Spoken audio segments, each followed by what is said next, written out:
Kikombe hichi ni ishara ya damu yako wewe Yesu iliyomwagika pale msalabani, ili nami nipate kukinywa, kuupokea ukombozi ulio katika damu yako ya thamani. Maana kupitia damu hii mimi nimekombolewa, nimetolewa katika giza, nimepelekwa mwangani, nimetoka katika kizazi cha nyoka na kuwa kizazi cha wana wa Mungu.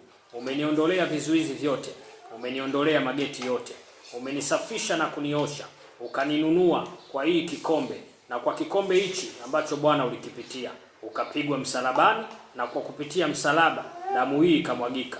Leo hii ninainywa damu hii kwa ishara ya ukombozi ambao umeufanya kwangu mimi. Leo hii ninapokea ukombozi na wokovu tele kupitia damu, maana hakuna atakayemwona Mungu pasipo damu.